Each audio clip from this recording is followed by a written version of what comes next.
It was a bright, sunny Thursday morning in downtown Atlanta. The streets buzzed with the usual weekday rush. Cars honking, heels tapping against sidewalks, phones ringing left and right. But inside the tall glass building of Oak and Trust National Bank, everything was calm, clean, and perfectly in order. That is, until he walked in. The man looked like he had taken a wrong turn somewhere in the countryside and somehow ended up in the heart of the city. He was old, well into his 70s, maybe even 80s. His skin was deep and weathered, like leather that spent too many years under the southern sun. He wore a tattered brown trench coat over faded denim overalls, the kind you'd expect to see on an old farmhand. His boots were caked with dried mud, cracked at the toes, and over one shoulder hung a lumpy, worn-out burlap sack, tied loosely at the top. Everyone noticed him the second he stepped through the revolving doors. In a place of expensive suits, polished shoes, and modern leather chairs, he didn't fit in. Not even a little bit. The security guard at the front door stiffened. His eyes locked onto the sack first, then the boots, and then the man's face. He took a slow step forward, his hand twitching toward the radio clipped to his belt. Behind the front desk sat a young receptionist, maybe in her mid-20s. Perfect makeup, sharp red nails. She looked up from her computer, blinked twice, then whispered under her breath, "What in the world?"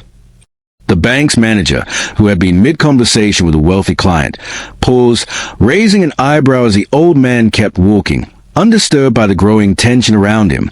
He wasn't in a hurry. In fact, he walked with a quiet confidence. Calm, collected, as if he had every right to be there. He approached the reception desk and gently cleared his throat. He said in a gravelly southern voice, "I need to speak with the bank president. There's been a mistake. This bank belongs to me." For a moment, there was only silence. The receptionist tilted her head, unsure if she heard correctly. Then, she let out a soft laugh, clearly trying to be polite. "I'm sorry, sir," she said, trying not to smile too much. "Did you say you own the bank?" The old man nodded slowly. "Yes, that's exactly what I said." From the far end of the lobby, someone chuckled. Another customer looked up from his phone and smirked. The security guard took 2 more steps forward, now firmly between the man and the receptionist. "I'm going to have to ask you to leave, sir," the guard said sternly. "This is private property. You can't be here making."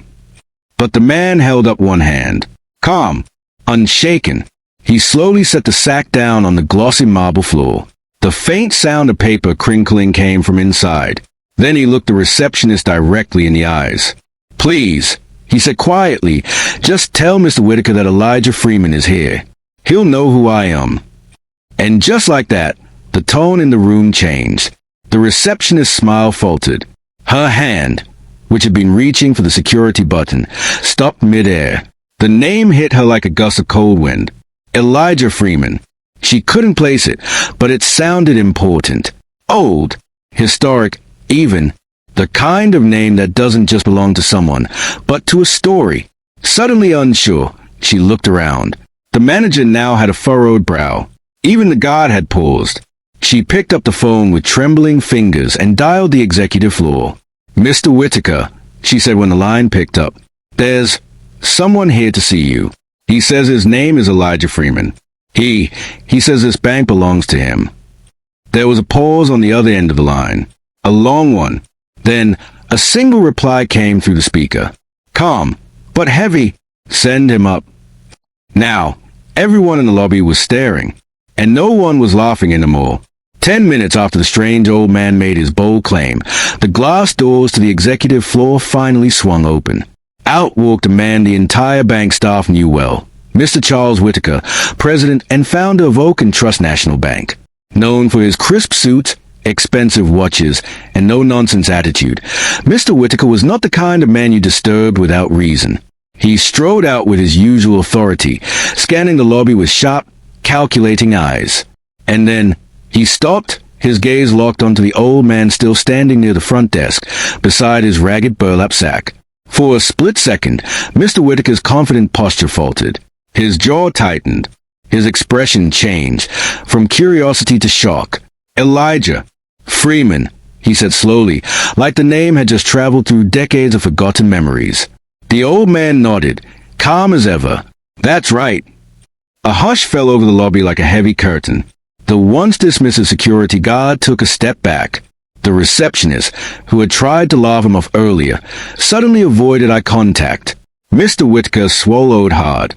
His voice, usually smooth and commanding, cracked slightly as he spoke again. My God, it really is you. He walked forward, then hesitated just a few feet from Elijah, as if standing in front of a ghost. Come with me, Whitaker said softly, motioning toward the elevator behind him. Please. Elijah gave a small nod, picked up his sack with surprising ease, and followed. The lobby erupted with murmurs as the elevator doors closed behind them. Who is he? Did you hear that name? Elijah Freeman. Wait, the president knows him. What's in the sack? Phones were subtly pulled out. People pretended to check messages but were really filming. Bank employees whispered behind computer monitors. Even the clients in the plush waiting area forgot about their accounts and leaned in to watch the scene unfold. Nobody had ever seen Mr. Whitaker look shaken before. Upstairs, behind a massive oak desk and floor-to-ceiling windows, Mr. Whitaker poured 2 glasses of water with trembling hands. He slid one across the table to Elijah, who sat calmly, sack at his feet. I never thought I'd see you again, Whitaker began, adjusting his tie. I figured you might not, Elijah replied. But I never forgot. Whitaker leaned back, clearly uncomfortable. You always were a smart man. But I thought you'd pass on by now. Elijah smiled faintly.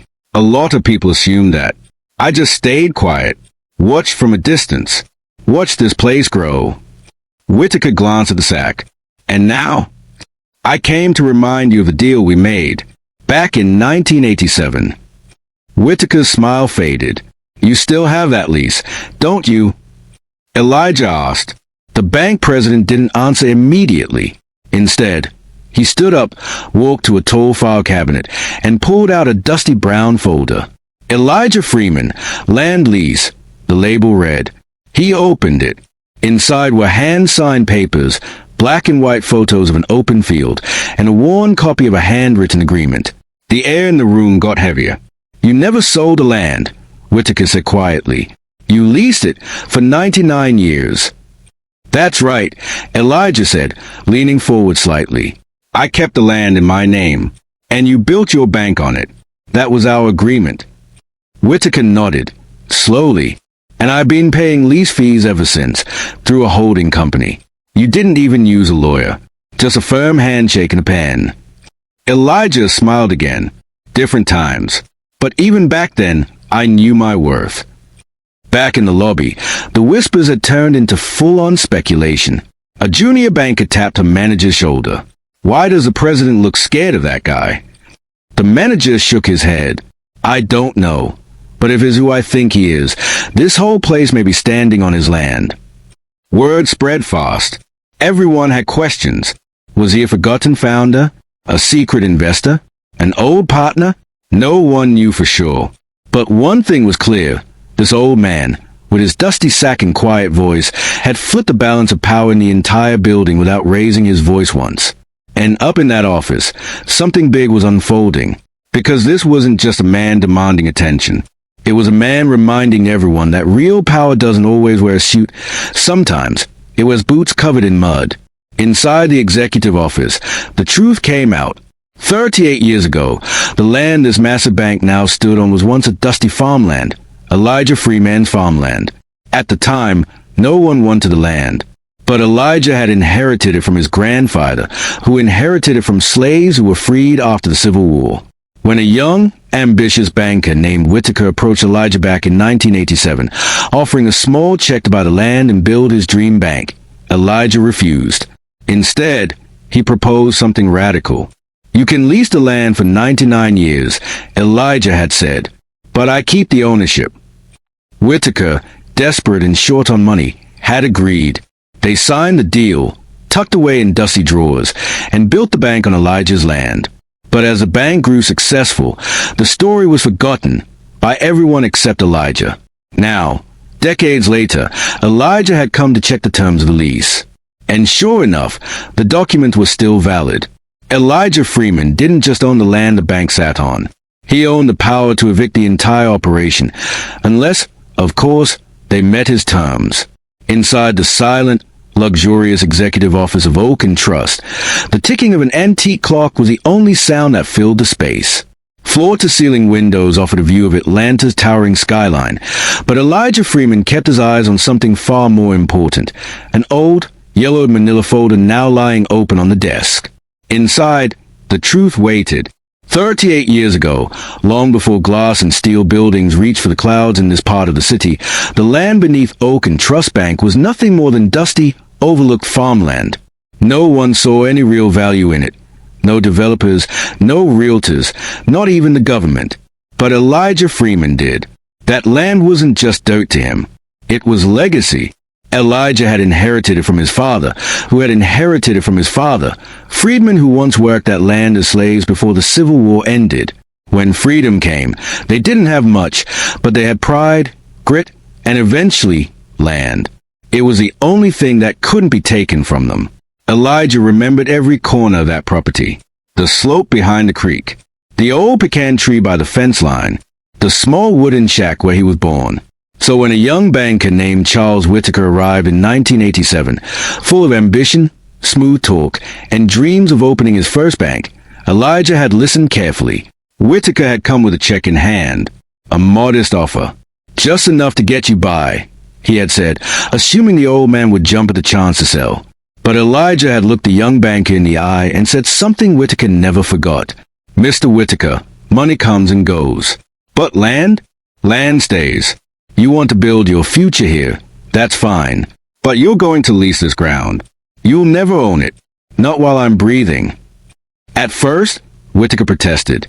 No bank had ever been built on leased land in the area. But Elijah was firm. Calm. Sharp. You can have it for 99 years, Elijah said. Fair terms. But the title stays with me. And so, desperate to start his dream and unable to find a better location, Whitaker agreed. The contract was signed. No lawyers, no suits, no pressure. Just ink, paper, and a handshake. For years, the bank grew. Whitaker expanded from one branch to 20.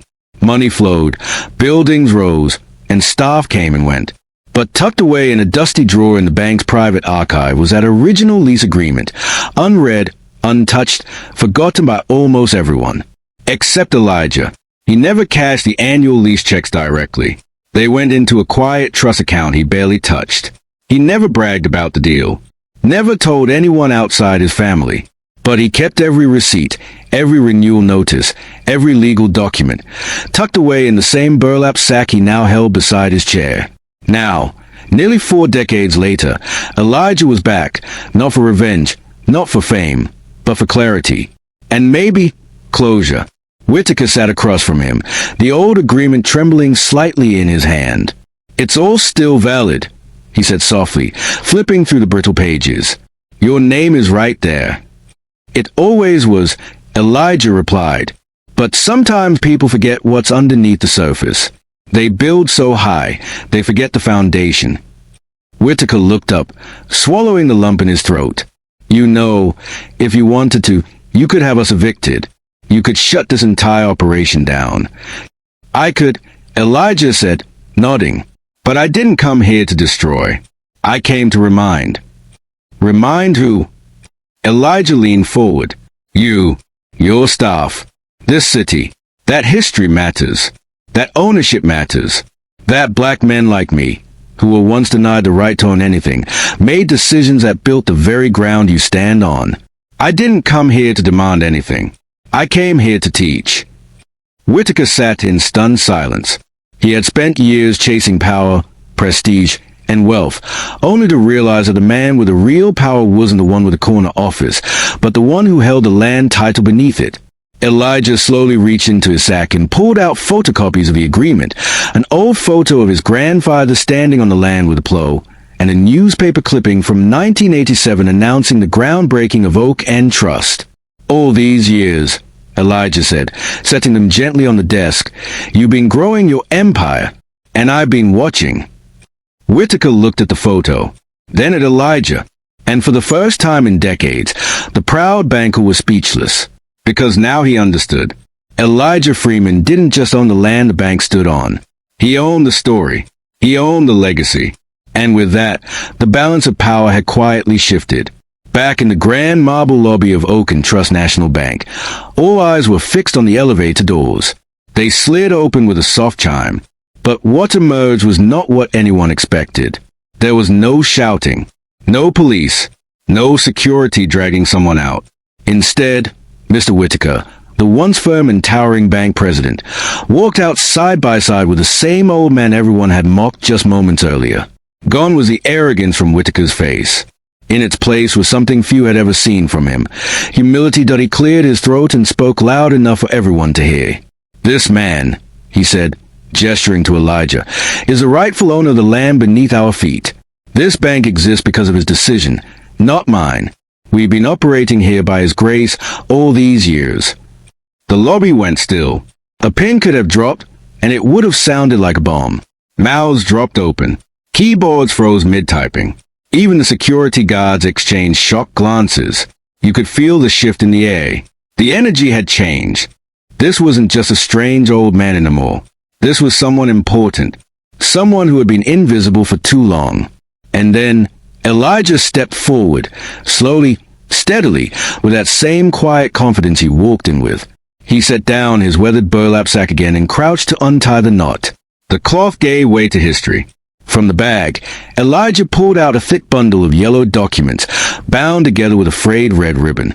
The paper edges were curled and cracked with age. Some were handwritten, others typed on faded carbon copy sheets. He laid them out on a nearby table one by one, carefully, deliberately, like sacred artifacts. Signed land leases dated back to 1987. Black and white photographs of his grandfather standing proudly on the farmland, long before any steel or concrete was ever laid. Newspaper clippings announcing the bank's groundbreaking. Even a photo of a young Charles Whitaker, shovel in hand, breaking ground on the bank with Elijah standing silently beside him in the background, long forgotten, almost erased from the narrative. Now, the story was being put back together. Members of the bank's legal team rushed forward. They examined the documents with wide eyes and stunned expressions. Nothing was fake. Nothing had been altered. One lawyer looked up, visibly shaken. "These are legitimate. Every one of them." "No tricks," Elijah said gently. "Just history." From the crowd, a young banker, barely in his late 20s, stepped forward, still trying to process everything. "Sir," he asked, almost hesitating, "if I may, why now? Why after all these years?" Elijah paused and looked around the lobby. He saw the curious eyes, the confused faces, the people who had laughed at him just an hour ago. And then he smiled, a soft, weathered smile. "Because I wanted my grandchildren to see what quiet strength looks like," he said. "Too many people think power comes from yelling, from money, from titles on doors. But real strength comes from knowing who you are, knowing your worth, and waiting patiently for the right moment to remind the world." The room was silent. He continued, "I watched this bank rise for nearly 4 decades. I didn't need to be seen. I just needed to be remembered. That land wasn't just given to me. It was passed down by men who once had no rights, no voice, no future. And yet, they held on to hope, to land, to dignity. I'm just their messenger." A woman in the back wiped her eyes. Someone clapped, once, then again. The sound grew until the entire lobby filled with applause. But Elijah didn't react with pride. He simply nodded once and began carefully placing the documents back into his sack. Whitaker stepped forward, voice quiet. "What do you want to do now, Elijah?" Elijah looked him straight in the eye. "I want my story told. I want the truth known. And I want my grandkids to know that we're not invisible. We're not just names in the back of dusty records. We are builders, owners, protectors. And sometimes," he said, lifting his sack, "all it takes is patience and a contract." In the weeks that followed the shocking revelation at Oak and Trust National Bank, the building didn't close its doors, but everything inside them changed. The story spread quickly, like wildfire in a dry field.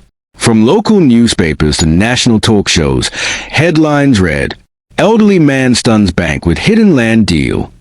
History in a sack, Elijah Freeman's quiet power move. The man who owned the ground beneath the bank. But Elijah Freeman didn't seek fame. He didn't stand in front of cameras or accept interviews. He simply continued living with the same quiet grace he walked into that bank with. The bank's board, in a gesture of public goodwill, and perhaps quiet guilt, offered him a multi-million-dollar settlement, along with an honorary seat at the board of directors. For the first time in the institution's history, a man who had once been laughed at in the lobby now sat at the table where decisions were made. But Elijah didn't take it all. He accepted the board seat, not for power, but for presence. Sometimes, he said, just being in the room changes a conversation. As for the money, he turned down most of it. Instead, he asked for just enough to make a lasting impact.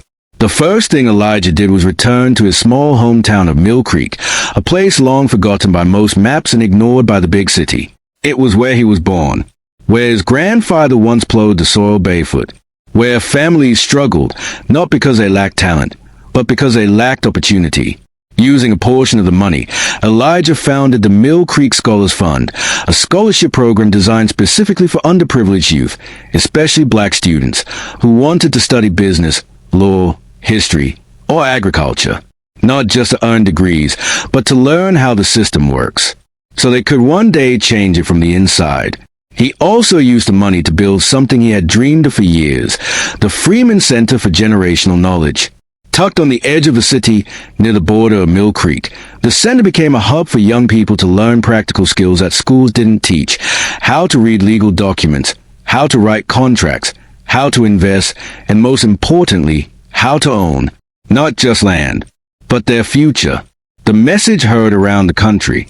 Elijah's story wasn't one of revenge or bitterness. It wasn't about taking something from others. It was about reclaiming what was his and shining a light on something much larger. He didn't humiliate anyone. He didn't need to, because the message had already been delivered loud and clear through a single man with a sack full of old documents and a heart full of dignity. People across the country began talking about land rights, ownership, black history, and the forgotten power of generational planning. Elijah had become a symbol, quietly, humbly, for something bigger than himself. He reminded a nation that strength doesn't always come from shouting, and power doesn't always come dressed in a suit. Sometimes it walks in wearing muddy boots and overalls, carrying a sack full of proof. To this day, the plaque outside the Freeman Center reads, "Never judge someone by their appearance, and never forget your roots, because they might just hold the deed to your future." Elijah Freeman never asked to be a legend. He just asked to be remembered. And now, he always will be. And that is the story of Elijah Freeman. Proof that quiet strength, patience, and legacy can speak louder than any shout ever could. A man who reminded the world that dignity has value, and land has power. If this story inspired you, give it a thumbs up. Have thoughts or want to share a similar story? Drop a comment below. I read every one.